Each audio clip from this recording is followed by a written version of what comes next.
Hello बच्चों, आप सभी का the Bihar teachers history makers group में हार्दिक अभिनंदन है। आज हम लोग कैचअप कोर्स के अंतर्गत मैथ्स में प्रॉपर्टीज ऑफ नंबर्स का कौन सा भाग है? आज छठा भाग है।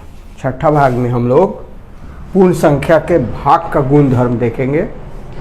तो आइए, संवरक नियम अर्थात क्लोजर प्रॉपर्टी। तो बच्चों, इसमें हम कोई दो पूर्ण संख्या ले लेंगे और भाग करके देखेंगे, एक में दूसरे से भाग करके देखेंगे और हम देखेंगे कि पूर्ण संख्या आता है कि नहीं। तो हम 0 ले लेते हैं, एक पूर्ण संख्या।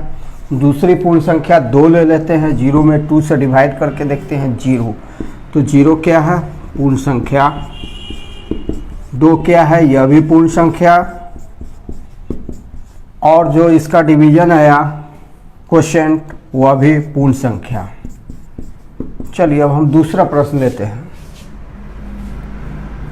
कि एक संख्या ले लेते हैं 3 ले लेते हैं, तो पूर्ण संख्या है। दूसरा पूर्ण संख्या 5 ले लेते हैं और भाग करके देखते हैं 3/5। 3 क्या है? पूर्ण संख्या। 5 क्या है? पूर्ण संख्या।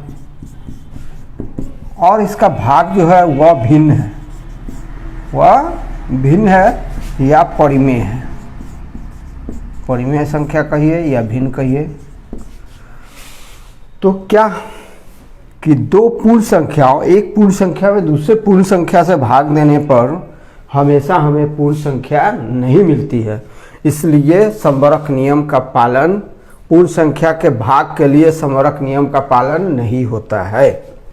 इसलिए हम क्या लिखेंगे? पूर्ण संख्या के भाग के लिए, पूर्ण संख्या के भाग के लिए संवरक नियम का पालन नहीं होता है। संवरक नियम का पालन नहीं होता है,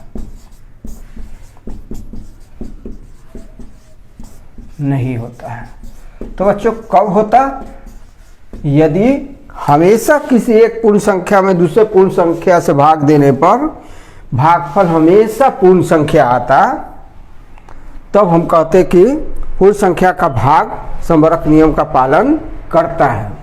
लेकिन एक और एग्जांपल ले ले, 3 या इसको 8 ले लेते हैं। एक पूर्ण संख्या 8 ले लेते हैं, उसमें दूसरी पूर्ण संख्या 0 से डिवाइड करते हैं, 8/0। तो ये तो डिफाइंड ही नहीं है, अनडिफाइंड, अपरिभाषित। और बताइए, तो बच्चों इन उदाहरणों के जरिए हम बतला सकते हैं कि पूर्ण संख्या के भाग के लिए संवरक नियम का पालन नहीं होता है। दूसरा गुणधर्म होगा क्रम विनिमय नियम। क्रम विनिमय नियम, इसका इंग्लिश होता है कम्यूटेटिव लॉ, जिसे आप जानते हैं। तो इसको एक दो उदाहरण से देखते हैं। कोई पूर्ण संख्या ले लेते हैं 5 एक पूर्ण संख्या है। अच्छा, या 15 ले लेते हैं। 15 एक पूर्ण संख्या। 15 बिलोंग्स टू W मतलब पूर्ण संख्या का सेट या कलेक्शन। 15 उसमें बिलोंग करता है। उसमें हम दूसरा पूर्ण संख्या 5 ले लेते हैं। 5 और 15 दोनों क्या है? बिलोंग करता है पूर्ण संख्या के सेट में। देखिए तो भागफल कितना आता है? 15/5, 3 आता है भागफल। लेकिन 5 में डिवाइड कीजिए तो 15 से, 5 divided by 15 equal to 5/15 equal to 1/3। तो यह तो पूर्ण संख्या है। नहीं, इसमें ऐसा नहीं है। इसका हमको देखना है कि भागफल कितना आता है। तो भागफल 3 आया। इसमें जब 5 में 15 से, इसी को एक क्रम को उल्टा कर देना है। 15 में डिवाइड कर रहे थे 5 से, अब हम 5 में 15 से डिवाइड करेंगे। तो हम क्या देख रहे हैं कि हमेशा भागफल बराबर नहीं आ रहा है। तो हम लिखेंगे 15 divided by 5 not equal to 5 divided by 15। In general माने जनरल में क्या होगा कि a divided by B not equal to b divided by a। तो इसलिए पूर्ण संख्या के भाग क्रम विनिमय का नियम का पालन नहीं करता है। इसलिए क्या लिखेंगे हम कि पूर्ण संख्या का भाग क्रम विनिमय नियम का पालन नहीं करता है। विनिमय नियम का पालन नहीं करता है। पूर्ण संख्या का भाग क्रम विनिमय नियम का पालन नहीं करता है। आपने देखा। तीसरा गुणधर्म है साहचर्य नियम। साहचर्य नियम अर्थात एसोसिएटिव लॉ। इसमें हम 3 पूर्ण संख्या ले लेते हैं। जैसे मान लेते हैं हम ले लेते हैं 30, 15 और 5। 3 पूर्ण संख्या मतलब होल नंबर लेते हैं, बिलोंग्स टू W। W क्या है? पूर्ण संख्या का सेट है।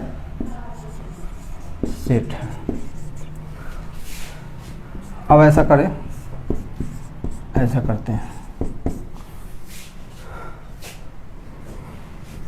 और तब देखते हैं क्या रिजल्ट आता है। पहले ब्रैकेट का प्रोसेस होगा। 15 डिवाइडेड बाई 5 कितना होगा? 5 × 15 3 होगा। 30 में 3 से डिवाइड होगा तो कितना आएगा? 10। अब इसी को हम ब्रैकेट को इधर लगा के देखते हैं। 30 डिवाइडेड बाई 15 ऐसे लगा देंगे ब्रैकेट। ये डिवाइड करेंगे इसको 5 से। 30, 15 और 5 तीनों ऑर्डर में रहेंगे। इसमें भी उसी ऑर्डर में थे, इसमें भी उसी ऑर्डर में। सिर्फ ब्रैकेट बाद वाले 2 पर था, अभी पहले वाले और दूसरे पर है। तो 30 में 15 से डिवाइड करेंगे तो कितना आएगा? 2 आएगा। 2 आएगा क्वोशिएंट अर्थात भागफल। फिर 5 से डिवाइड करते हैं। अब क्या आता है? 2/5। तो ये दोनों तो इक्वल नहीं है, इसलिए क्या लिख सकते हैं हम? ऐसे बहुत सारे उदाहरण लेकर हम दिखा सकते हैं। किसी में आ भी सकता है, किसी में नहीं आएगा। हमेशा आएगा तभी हम कहेंगे कि पूर्ण संख्या के भाग साहचर्य नियम का पालन करता है। इसलिए इन दोनों को बराबर नहीं किया जा सकता है। नॉट इक्वल होगा, जिसको हम लिखते हैं not equal to 30 divided by 15 divided by 5 equal नहीं है। In general A divided by B divided by C not equal to A divided by B divided by C। अतः हम क्या लिखेंगे कि पूर्ण संख्या का भाग साहचर्य नियम का पालन नहीं करता है। इसलिए क्या लिखेंगे हम कि पूर्ण संख्या का भाग साहचर्य नियम का पालन नहीं करता है। नियम का पालन नहीं करता है।